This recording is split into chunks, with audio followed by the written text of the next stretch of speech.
Hello dear students, good morning to all. This is Neha, your course teacher, and our course title is Rainfed Agriculture and Watershed Management, and course number is Agro 5321.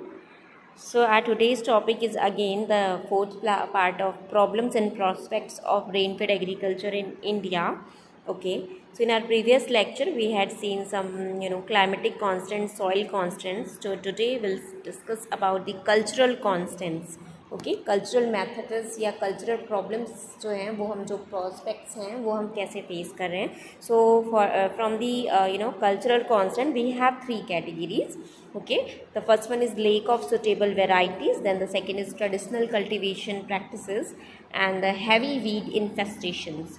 Okay, so first one is the lack of suitable varieties. मतलब suitability नहीं है, मतलब जो varieties हैं, किसकी variety, crops की variety है, उनका जो अवेलेबिलिटी नहीं है according to the region. Suppose dry land region में हमें कम पानी चाहने वाले वैरायटीज़ डेवलप करने होते हैं through the scientist and other research institutions. So वो लैक ऑफ सुटेबिलिटी है, मतलब लैक ऑफ अवेलेबिलिटी हम कह सकते हैं कि हमें उस तरीके की वैरायटी अवेलेबल नहीं है जो ड्राई फार्मिंग में हम ले सकें. ठीक है, तो ये एक प्रॉब्लम प्रॉस्पेक्ट्स जो है वो हमारा रेनफेड एग्रीकल्चर में हमको देखने को मिलता है. Okay, so most of the crop varieties available for cultivation in dry land are meant for irrigated agriculture. There are no any special variety exclusively meant for dryland areas. Hence, still more efforts are required to develop varieties in different crop exclusively meant for dryland agriculture. मतलब हमारे पास बहुत सी variety available है, of course हमारे पास बहुत सारी variety available है, but dry areas में कम water requirement या वाटर जो ड्रॉट टॉलरेंट्स हम कह सकते हैं, सूखा को जो टॉलरेट कर पाए.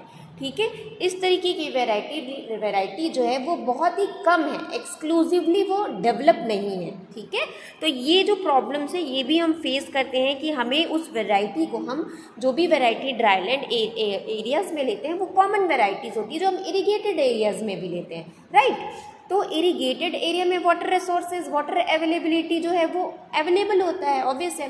ठीक है, बट ड्राई एरिया में नहीं रहता. तो उस कंडीशन पे या उस सिचुएशन पे हमें क्या होता है, एक प्रॉपर ट्रीटमेंट करना पड़ता है अपने प्लांट का, या प्रॉपर बहुत ज़्यादा हमें देखभाल करनी पड़ती है अपने प्लांट वैरायटी की डेवलप करने के लिए. ठीक है, इसलिए ड्राई एरिया में उसी वैरायटी को जो इरीगेटेड एरिया में लगाते हैं, अगर वही वैरायटी ड्राई एरिया में भी लगाएं तो as compare to irrigated area वो अपना प्रोडक्शन जो है या यील्ड जो है हमें बहुत कम मिलता है. ठीक है, the second is traditional cultivation practices. Okay, so the existing management practices adopted by the farmers are evolved based on long term experience by the farmers. The traditional management practices are still followed by the farmers, leading to low yield. ठीक है, मतलब क्या होता है, जो rainfed areas हैं या dry land areas हैं, ठीक है, वहाँ पे आज भी हमारे 21st सेंचुरी में भी बहुत से ट्रेडिशनल और लोकल मेथड्स जो हैं फार्मर्स जो हैं वो यूज़ करते हैं. राइट, तो लोकल मेथड्स यूज़ करते हैं, तो लोकल मेथड यूज़ करते हैं मतलब ट्रेडिशनली जो फॉलो हमेशा से हो रहा है वो यूज़ करते हैं. बट अभी के टाइम पे हमारी सॉइल वैसी नहीं है. ठीक है, हमारा वेदर और एटमॉस्फेयर जो है, टेम्परेचर जो है ईयर बाय ईयर क्या हो रहा है, इंक्रीज़ होते जा रहा है. ठीक है, जिसकी वजह से जो मॉइस्चर की अवेलेबिलिटी है वो कम हो रही है, मॉइस्चर कम हो रहे हैं, सॉइल में पोरोसिटी कम हो रही है, कॉम्पैक्ट होती जा रही है सॉइल. ठीक है, तो होल्डिंग कैपेसिटी भी बहुत कम है, वाटर को जो होल्ड करने की जो कैपेसिटी होती है हमारे सॉइल की वो भी बहुत कम है, due to the excess use of fertilizers and other chemicals through the herbicides and some fungicides, soil treatments. Okay, so इन सब चीज़ों की वजह से सॉइल हेल्थ भी ख़राब हो रहा है, कॉम्पैक्ट हो रही है, पोरोसिटी अच्छे से नहीं हो पा रही है सॉइल की. सो एरेशन नहीं हो पा रहा है, माइक्रोपोर्स और माइक्रोपोर्स जो है वो फिल नहीं हो पा रहे हैं जो उनको रिक्वायरमेंट है, ठीक है। तो ये सारे जो ट्रेडिशनली मेथड्स हैं, आज भी जो लोग हैं वो फार्मर्स हैं वो ट्रेडिशनल मेथड का यूज़ करते हैं, ठीक है। वो मतलब एडवांस टेक्निक्स और मॉडर्न टेक्निक्स का यूज़ ड्राई लैंड एरिया में नहीं करते, बहुत कम फार्मर्स जो हैं वो उसको एग्जीक्यूट करते हैं या इम्प्लीमेंट करते हैं, राइट। तो इस वजह से भी लो यील्ड हमको मिलता है, ये भी एक बड़ी प्रॉब्लम है, ठीक है, जो कल्चरल कॉन्स्टेंट्स की कैटेगरी में आती है। Okay, so ploughing along the slope, ठीक है, मतलब स्लोप के साथ साथ प्लाउ चलाना, then the broadcasting seeds sowing behind the country plough leading to poor as well as uneven planted stand, कि हम आज भी उस एरिया में अगर हम ब्रॉडकास्टिंग करते हैं तो अनइवन डिस्ट्रीब्यूशन होता है सीड्स का, तो अनइवन डिस्ट्रीब्यूशन होता है, तो कहीं पे बहुत से सीड्स हो जाते हैं, कहीं पे कम सीड्स हो जाते हैं। तो उससे क्या होता है, जहाँ पे बहुत से सीड्स लग गए हैं या जर्मिनेट हो गए सपोज, तो उनको सारे सीड्स को उसी लोकेशन पे वाटर अवेलेबिलिटी उनके रिकमेंडेशन के हिसाब से या उनके रिक्वायरमेंट के हिसाब से नहीं मिल पाती है, ठीक है। तो वो सारे प्रॉब्लम्स भी फेस करने पड़ते हैं। Then monsoon sowing, then choice of crop based on rainfall, तो ये सारी चीज़ें हम नहीं कर पाते, ये प्रॉब्लम्स हैं, okay. Then application of farm yard manure in limited quantity, than untimely weeding हम करते हैं, लो प्रोडक्टिव क्रॉपिंग सिस्टम अपनाते हैं हम, इनएडिक्वेट न्यूट्रिएंट सप्लाई होती है, traditionally storage system.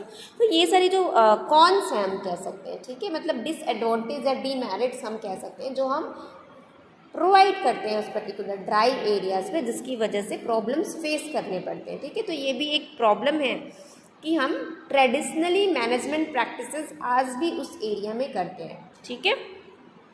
Then the third is heavy weed इन्फेस्टेशंस।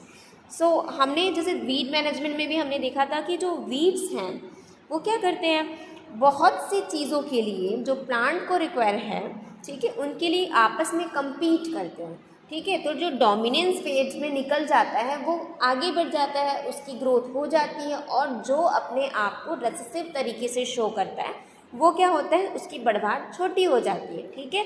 तो जो वीड्स की किसी भी वेदर को अडॉप्ट करने की जो कैपेबिलिटी है, ठीक है, वो कैपेबिलिटी वो ज़्यादा कैपेबल है हमारे क्रॉप्स के कंपैरेटिवली, राइट। तो इस वजह से हैवी वीड इन्फेस्टेशन होने से वो फिर कॉम्पीट करने लगते हैं मॉइस्चर के लिए, न्यूट्रिएंट्स के लिए, लाइट्स के लिए। तो ड्राईलैंड एरिया में बहुत ज़्यादा वीड्स हमें देखने को मिलते हैं, ठीक है, क्योंकि वो क्या है, वाटर ड्रॉट टॉलरेंट होते हैं, उनको फ़र्क नहीं पड़ता, वो उस पर्टिकुलर एरिया के अकॉर्डिंगली अपना हैबिचुअली हो गए हैं, वो मतलब हैबिटेट उनकी डेवलप हो गई है, हम कह सकते हैं, राइट।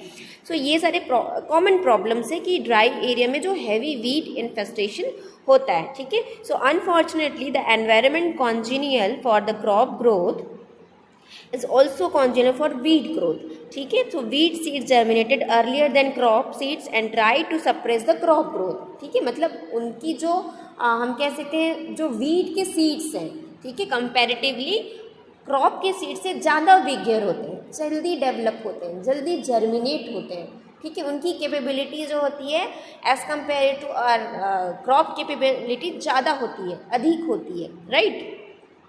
तो वो जल्दी जर्मिनेट हो जाते हैं। Then the weed problem is high in rainfed areas because of the continuous rain and acute shortage of the labour. So the weed suppression in the early stage of the crop growth is required to reduce the decrease in crop yield. So the less access of inputs, poor organizational structure of input supply, non-availability of credit in time, the risk-bearing capability or capacity of dryland farmer is very low.